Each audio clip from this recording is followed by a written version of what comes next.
Joining us here on the show is CEO and co-founder of the league, Charlie Ebersol. Charlie, good morning. What's up, man? How are you? I'm great. How you doing? Very well. We're a very happy group this week.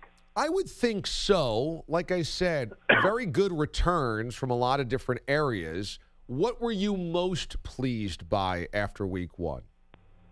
The digital engagement was really remarkable. The quality of football was way beyond what I had expected. And what I'd said really for the last year in public was, if Bill Polian delivered on the football, the rest of the business had a real shot. And he did. The quality of football was spectacular. And because of it, we had millions of users on our app and our website. We had incredible social engagement. So we think we're building on something special. It's a long marathon to get to being alive and successful, but we feel pretty good right now.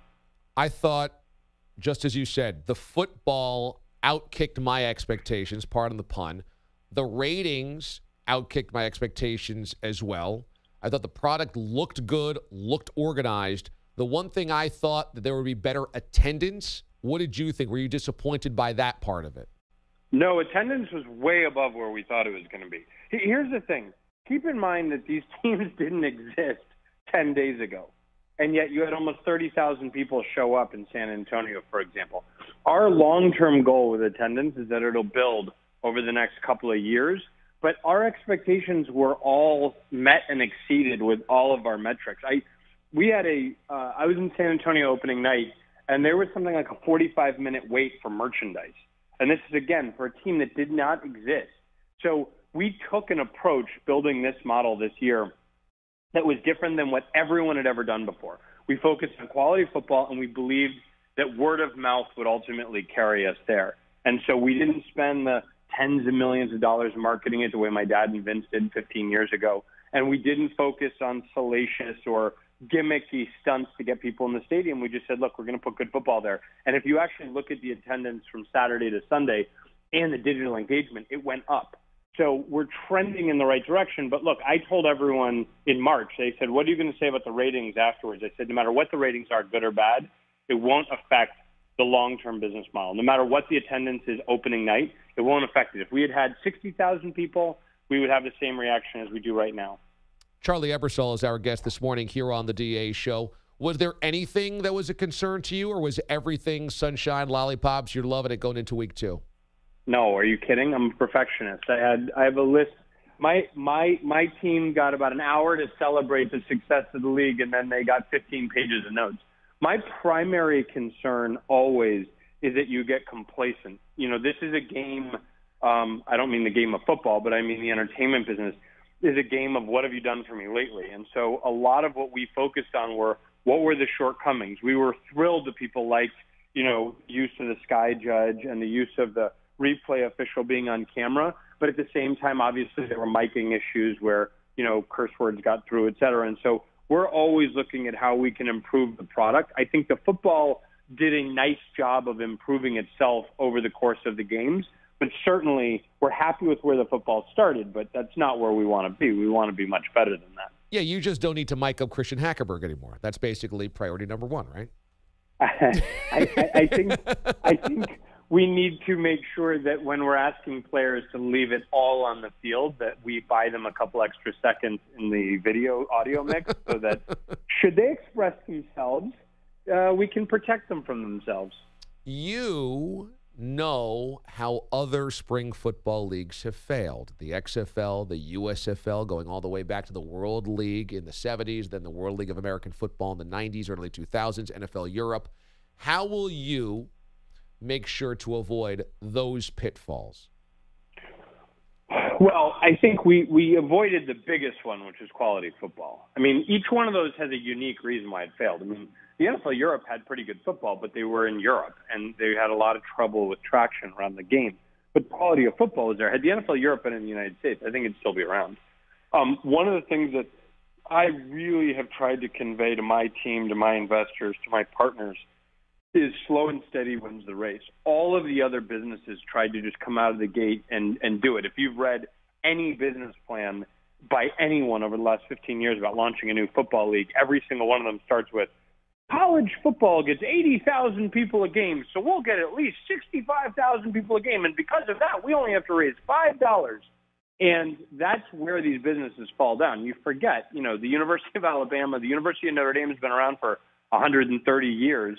It's built a multi-million person following, generational following. It's a very different experience than, hey, show up at the Alamo Dome at 7 o'clock at night to see the San Antonio Commanders, who you've never seen play before, play, no matter how cheap the ticket is. And I think that's where, think about what it means for 30,000 people to give you 2.5 or 3 hours of their time on a product they have no idea. It's like launching a movie.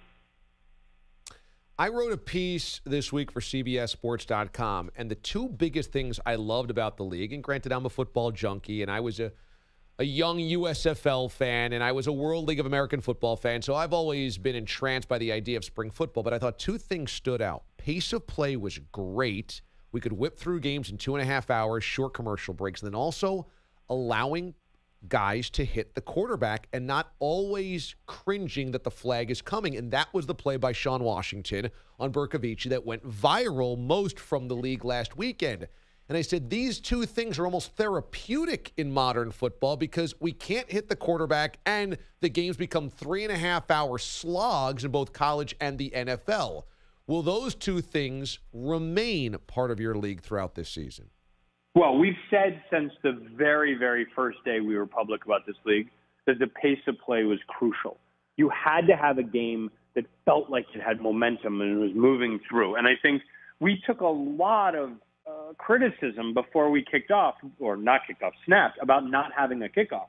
Oh, how do you do that? Football's going to look strange, et cetera. And I got to be honest, I don't know how you felt, but I didn't miss the kickoff at all because Agreed. It got me to the action. Yep. And the point I've been trying to make for months is you want to see the quarterback on the field playing. You want him in the position as much as possible. So anything that prevents that. In the modern game of football, the quarterback is the central figure of what's going on. You want them to be involved in everything. And so you have this dichotomy of, one, you've got too many plays that require aspects of the game that are not interesting to the fan, which is why we got rid of the kickoff. It's why we got rid of the extra points, why I got rid of the onside kick, because we wanted to get the quarterback back out there in the offense. The second thing is, the more you restrict the ability to interact with the quarterback, for the fans, for the players, for the defense, for all these different things, the more you're taking away the drama of the game. So we've focused heavily on safety. If you look at all the rule changes we made, they're all about making the game collectively safer and easier to defend its safety in terms of what we're doing. But at the same time, we did not want to remove football from football. And so that balancing act, I think you saw on display over the weekend. Charlie Ebersol from the Alliance joins us this morning here on the show. I agree. I didn't miss the kickoffs at all. I thought it's also, I've heard, we lose Devin Hester. There's no Devin Hester in this league. And I thought that's a red herring because we don't have Devin Hester anymore in the NFL. All of these kickoffs end up in the end zone or the back of the end zone anyway. We don't have kickoffs being returned for touchdowns anymore. So I didn't think that hurt you guys really at all. My thing that really put my antenna up this week was I expected mainstream media to poo-poo this league. Oh, another startup league. The football is no good, blah, blah, blah. This will never last. I thought 90 to 95% of the feedback that I saw and I heard from mainstream media was this was cool. And it led most national shows on Monday. Were you surprised at how positive it seemed overall the reaction was? Oh, I was shocked. In fact, I do an all-company address on Fridays in my company, a video address where we talk to everyone because we're now over 1,000 employees. And I said, look, we've got to be professional. We've got to do our job. But we are going to wake up on Monday morning and people are going to gripe. They're going to say, there are empty seats, the ratings are bad, the football, blah, blah. You got to keep your chin up, et cetera. I had to send an email on Sunday night that said, don't gloat. You guys need to be careful because we have to live on both sides. Ultimately, here's the thing about this. You know as well as anybody that the media and the public perception is fickle. My friend who's one of the top executives at Twitter, called me and said, we have rarely, if ever, seen this level of positivity. You're 11 of the top 20 trending topics on Twitter, and all 11 are positive. He said, this is bordering on and he said, be careful because this will turn.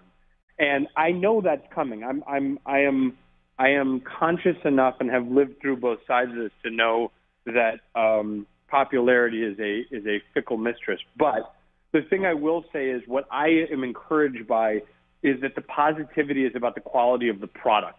And I have always believed that if you put forward a quality product, nothing else matters.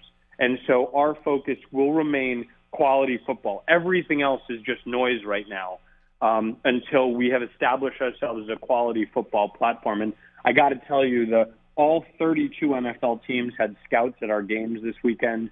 We've been told that they will be at our games again this coming weekend. That type of relationship, that supporting the ecosystem of football is what I keep saying to everybody. That is ultimately the essential goal here. Football, the NFL doesn't need to be replaced. It doesn't need to be adopted or changed or consigned to something that it's not. But what it does need, doesn't just want, what it needs is support to help these tens of thousands of players that don't have places to play to be able to play and refine the game and make the game better. And we believe that we have at least had 1 week of showing that we're capable of being that for people. Co-founder of the AAF, Charlie Ebersol, our guest here on the show. Hey, man, congratulations on a great week 1. We're all in here on the show for week 2 and beyond, and I appreciate the candor and the conversations that we've been able to have throughout this whole process, man. Thanks. I really appreciate taking the time. I hope you have a great day. You too. Charlie Ebersol joining us this morning here on the show.